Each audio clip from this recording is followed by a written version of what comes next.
ये खबर केआर मंगलम यूनिवर्सिटी द्वारा प्रस्तुत की गई है। क्या डिप्टी सीएम बनेंगी तृषा कृष्णन? आखिर तमिलनाडु में फिर क्यों मचा हुआ है बवाल?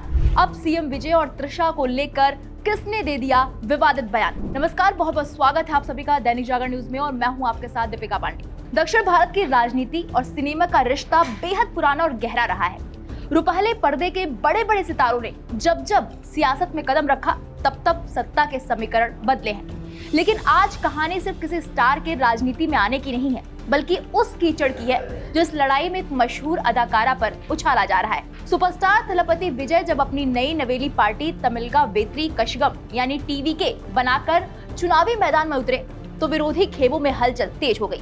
और जब से मुख्यमंत्री की कुर्सी उन्होंने संभाली है तब से ही तमिलनाडु की राजनीति में भूचाल आया हुआ है। लेकिन इस राजनीतिक जंग की सबसे अजीब और कड़वी सच्चाई ये है कि विजय पर सीधा निशाना साधने की बजाय विरोधी नेताओं ने मशहूर एक्ट्रेस तृषा कृष्णन को अपना मोहरा बना लिया है।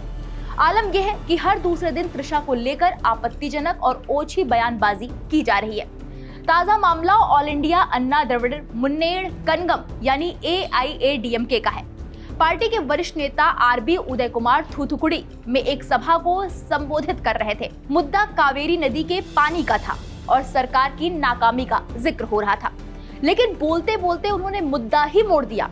उदय कुमार ने सीधे विजय और तृष्णा के रिश्तों की अफवाहों का सहारा लेते हुए तंज कसा और कहा, तमिलनाडु की जनता तो बस इस बात का इंतजार कर रही है कि विजय अपनी चहेती तृषा को डिप्टी सीएम कब बनाएंगे। ये बयान सामने आते ही सड़कों पर हंगामा मच गया।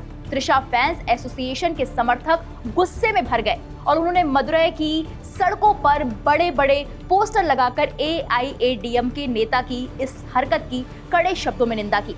लेकिन दुविधा यह है कि ये कोई पहला मामला नहीं है। DMK के युवा नेता उदयनिधि स्टालिन भी हाल ही में इसी तरह के विवाद में फंसे थे।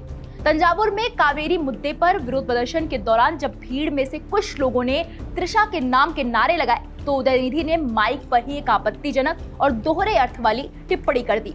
हालांकि बाद में उन्होंने सफाई दी कि वो नदी और कावेरी जल के संदर्भ में बात कर रहे थे, लेकिन बात हाथ से निकल चुकी थी। टीवीके की महिला विंग ने तुरंत एक्शन लेते हुए पुलिस में शिकायत दर्ज कराई। नतीजा ये हुआ कि उदयनिधि से पूछताछ हुई और उन्हें हिरासत तक में लेना पड़ा। हालांकि अदालत से उन्हें रिहाई मिल गई और DMK ने कहा कि बयान को तोड़ मरोड़ कर पेश किया गया था। लेकिन इस पूरी घटना ने राजनीति के गिरते स्तर को साफ उजागर कर दिया है। अगर आपको लगता है कि बात यही खत्म हो जाती है तो थोड़ा और पीछे ले चलते हैं आपको।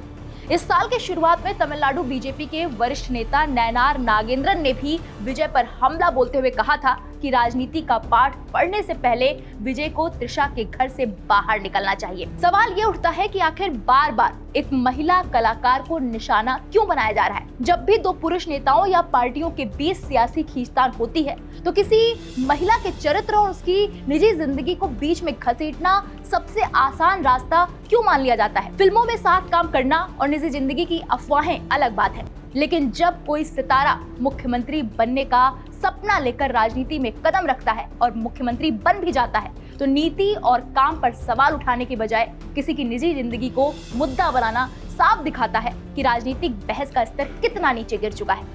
जनता भी अब ये देख रही है कि जनहित के मुद्दों से ध्यान भटकाने के लिए कैसे व्यक्तिगत बयानों का सहारा लिया जा रहा है। वहीं एक और खबर आपको बता देते हैं। तृषा कृष्णन ने लंबे वक्त के बाद इंस्टाग्राम पर एक स्टोरी पोस्ट की जो उदयनिधि स्टालिन के विवादित बयान से जोड़ी जा रही है।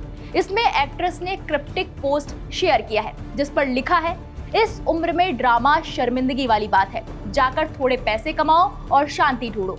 साउथ एक्ट्रेस ने इसके बाद एक और पोस्ट शेयर किया जिस पर उन्होंने नजर न लगने वाला निशान लगाया। उस पोस्ट में लिखा था, कभी जिस जिंदगी के लिए आपने दुआ की थी आज उसी जिंदगी को संभालते संभालते थक जाना भी एक बड़ी खुशकिस्मती है। फिलहाल तृषा कृष्णन के इस नए पोस्ट पर आपकी क्या राय है और जो उन पर विवादित बयान दिया गया है उस पर आपकी क्या राय है? हमें कमेंट सेक्शन में जाकर जरूर बताइएगा। बाकी बड़ी खबरों के लिए आप देखते रहिए दैनिक जागरण न्यूज। नमस्कार।